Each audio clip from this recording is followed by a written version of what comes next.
Hi, good afternoon. Today I'm going to take on a topic because sometimes it's great to have kind of a framework on how to create wealth, how to become financially free or financially independent, whichever one you choose to talk about. And I found this framework, and I learned this from one of my mentors. When I went on the mentorship program with him, a guy called John Asaraf, and this is the model I've been using, and I still use, and I'll keep using to keep building my financial stamina, as it were. And so, what's that framework? Is like a quadrant, and it has E, M, G, P. And I call this a framework to wealth. And what that simply means is E meaning earn, M meaning manage, G meaning grow, and P meaning protect. Yeah? And the key thing is, if you want to become financially free, you must go out there and earn. We're not talking about multiplying the money right now. The key thing you need to do initially is to earn. You must earn money, because it's money you earn that actually can grow. So you earn it from taking on a job, getting a promotion whilst in a job, going and selling something on the side. I love what we say in Nigeria here, your side hustle. Just go earn an extra $5, $10, an extra 10,000 naira, and just go earn. And now, this now is the next stage. Until I understood this next level, I kept falling back to a place of financial insecurity. Usually what people do is when they earn money, they go from earn straight to grow. So they get some money and they now want to put it into an investment. They want the money to grow. They want to multiply. They want to make the money give back to more money. But that's a mistake. The first thing to do once you earn money and you are on your path to financial freedom is actually to manage the money. And what does manage the money mean? It just means you need to learn how to use the money. I remember Rich Dad, you've read the book Rich Dad Poor Dad. Robert Kiyosaki says his rich dad said to him that the best way to gain financial freedom is learn how to solve your money problems. You don't run away from money problems, you learn how to solve the money problems. And effectively what he was saying is actually learn how to manage your money. And what does that mean? Various folks employ various models for managing your money, but the one I subscribe to and the one most people use, a lot of my mentors use this, is the one that is the 70-10-10-10, and so 70, 10, 10, 10, and what that simply means is 70% of all you earn should be used for your necessities. So to pay your bills, to take the kids to school, to also support your fun and excitement. So everything you spend for your upkeep and your life in general, you should aim to spend 70% of all you earn on those things. And then 10% goes into your giving, and 10% goes into savings, and 10% into investing.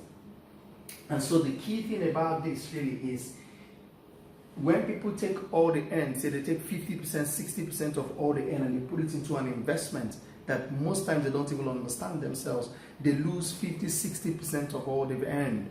And that becomes a problem for them, that they find it harder to recover from that. Because again, they are chasing after the money. But in reality, if you're putting aside 10% of all you earn and you're putting it into an investment, even if the investment fails, it only constitutes 10% of all you earn, and you still have 10% in saving that you've also been building up, as it were. So you don't lose anything. So it is a sensible approach to building a life of financial freedom, that you only invest 10%. Now, when you get more successful, you'll find that 70% is too much for you to spend every time.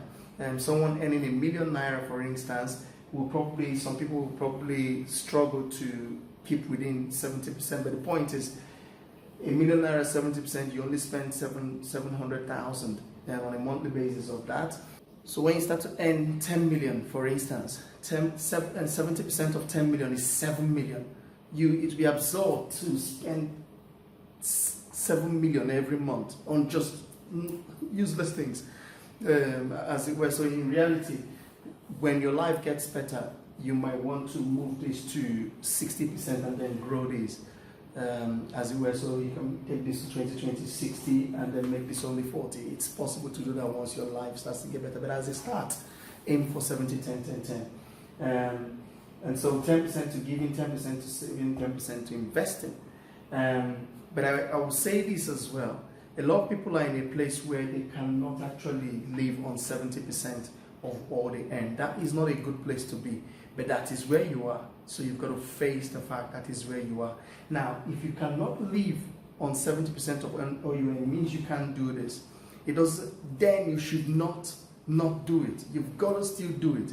And I like what my mentor said, Jim Rohn said. He said, if your financial state is in such a condition that you can't do this, in a bad state that you can't do this, you've got to still do something. And what he says is, instead do 97-1-1-1. So that gives you your 100% of what you earn. Why is it important you do this? Because the discipline of taking that action, of doing that, is much more important than the intensity, the value of it. Because once you learn how to do 97-1-1-1 and it becomes part of your routine, you will move up to, say, 96 to 94 to 2, which makes this 694, 100. So in a very short time, you find yourself, you will grow this.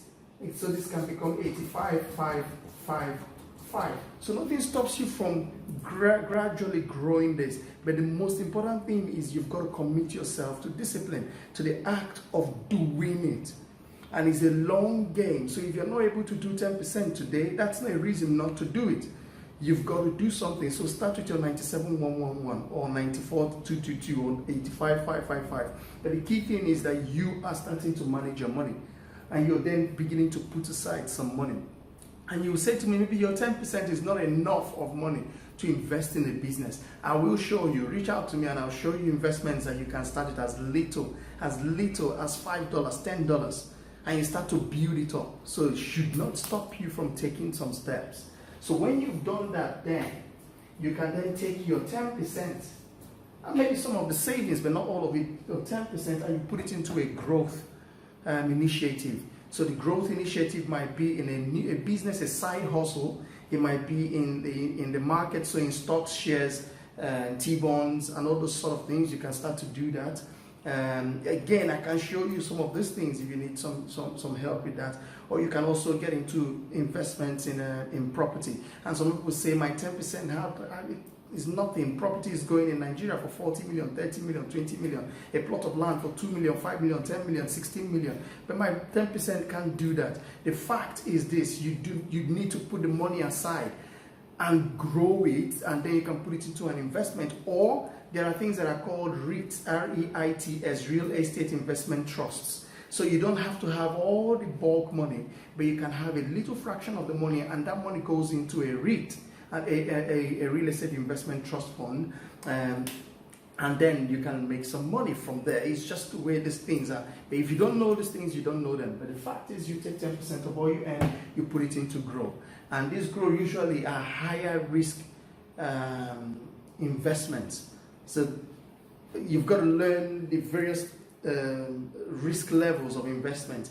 They're not, you don't necessarily lose money on them, but they are higher risk. So things like investments in the financial markets, whether it's stocks, equities, currencies, are usually regarded as higher risks than some other sort of investments.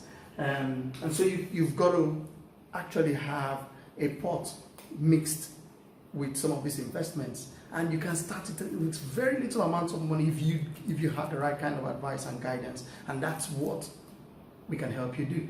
And then the final one is protect. So once all this money start to come out and you start to get some of these funds, you start to get better in your job, you start to earn more money, you're pushing more money, you earn more money here.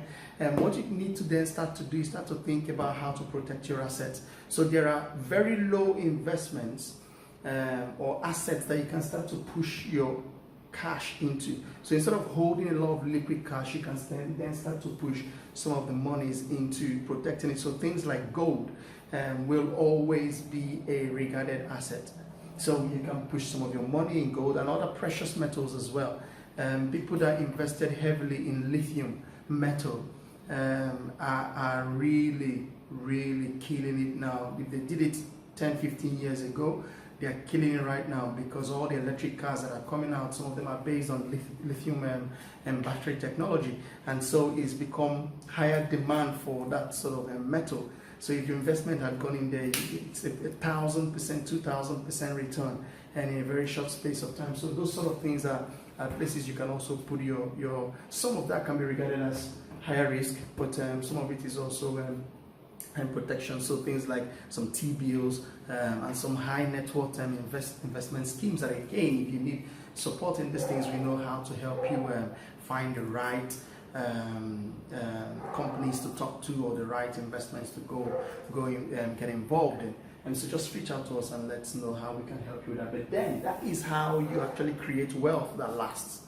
And it's not something that just you see today and tomorrow it vanishes, which is possible for and we've seen it happen with a lot of people. So first of all, you must start with the ends. All this wishing I will become very wealthy and you're not earning any money is just hopeless, just empty dreams. To go out there, it doesn't really matter how much you're earning.